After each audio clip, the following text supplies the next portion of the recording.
तुम्ही आता मला सांगा, नगराध्यक्ष पदाचा राजीनामा देणार आहात का नाही? मला नगराध्यक्ष पदावर पाणी सोडायला हा युटी जाधव कमी पडणार नाही. भ्रष्टाचार त्यांनी कागदावरून 1 रुपयाचा भ्रष्टाचार सिद्ध करावा. नगराध्यक्ष पदावर पाणी सोडायला हा युटी जाधव कमी पडणार नाही.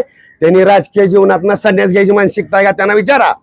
आणि तुम्हाला आता सगळ्या गोष्टी व्यवस्थित सांगतो. मग कशा पद्धतीचं त्यांनी सांगितलं, हा जर घोटाळा असेल तर मी नगराध्यक्ष पद सोडेन, अमुक तमुक तमुक. ठीक आहे, मी तुम्हाला सगळं आता प्रूफ वाईज देतो. आता बघा ही धरा अध्यक्ष. आता बघा ही ह्या 5 गाड्या रोज घंटागाड्या 5 गाड्या चालतात. 5 गाड्या रोज घंटागाड्या चालतात. त्यांच्या खेपा 2 3 2 3 3 अशा पद्धतीचे खेपा. आता नगराध्यक्षांना विचारा, 5 गाड्या दुरुस्त आहेत का? माझ्या हिशोबात माहितीप्रमाणे 2च गाड्या चालू आहेत. आता काहीतरी नीट केलेली 3 गाड्या आहेत. 5 गाड्या नाहीत. गेले कित्येक वर्ष 5 गाड्या नाहीत. दुसरा विषय बघा, 41 लोकांचं बघा बरं का, 41 कर्मचारी स्वच्छतेसाठी आहेत. 41 कर्मचारी दाखवतो त्यांचा आपण पगार केला जातो. त्याच्यामध्ये कचरा विलगीकरणचे 6 कर्मचारी, रोज 6 कर्मचारी.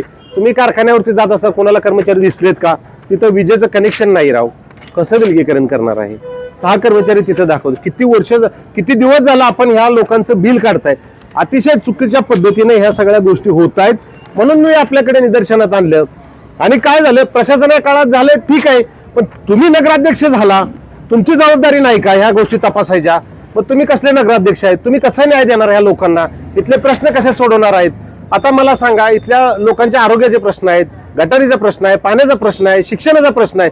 ह्या सगळ्या प्रश्नाला आपण न्याय कसा देणार आहात? तुम्ही लगेच तडपडताय, लगेच हे माझं नाही त्याचं नाही. वैयक्तिक लेवलचा हा विषय नाही राव, सार्वजनिक विषय आहे. वैयक्तिक लेवलला तुम्हाला अनिल पाटील झेपणार सुद्धा नाहीये. हा बघा, तुम्हाला सांगतो, हे विजयलक्ष्मी कॉटन मिल यांची बोगस बिलं जोडून लाखो रुपयाचा भ्रष्टाचार प्रशासकाच्या काळात मध्ये. परत माननीय वैभव हजारे साहेब, माननीय नंतर युटी जाधव सर नगराध्यक्ष यांनी मिळून केलेला आहे. याची तुम्हाला कॉपी देतो. आता राहिला विषय, युटी जाधव सर म्हणले माझा काही विषय नाही, हे बिल आहे. त्या बिलावरती स्वाक्षरी कोणाची आहे? हा बघा, युटी जाधव सरांच्या सहीने हे बिल निघाल. मग त्यांना विचारायचं नाही का, आम्ही नागरिक म्हणून किती रकमेचं विचारलं पाहिजे की नाही?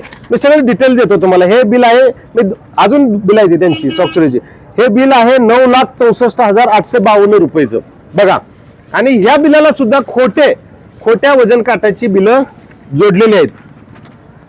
त्या अनुसरून विजयलक्ष्मीने आपल्याला पत्र दिलं होतं. विजयलक्ष्मी पत्र दिले की हा काटा गेले कित्येक वर्ष बंद आहे आणि स्टॅम्पिंग सुद्धा झालेलं नाही. हे तुम्हाला मागच्या वेळी दिलं होतं.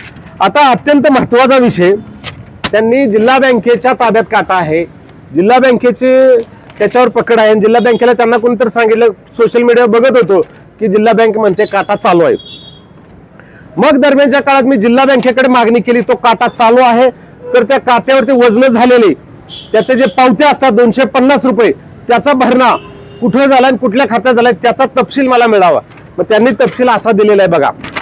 जिल्हा बँकेने तपशील असा दिला की विजयलक्ष्मी कॉटन मिल बँकेच्या ताब्यात असून त्या आवारातील वजन काटा हा बँकेच्या ताब्यात असून कोणत्याही प्रकारचे वजन बँकेच्या ताब्यात घेतल्यापासून केलेलं नाही किंवा वजन काटा संबंधित कोणत्याही प्रकारचा बँकेमध्ये भरणा झालेला नाही. मग मला सांगा, आता तुम्ही युटी जाधव सर जबाबदार आहात का नाही? तुम्ही आता मला सांगा, नगराध्यक्ष पदाचा राजीनामा देणार आहात का नाही?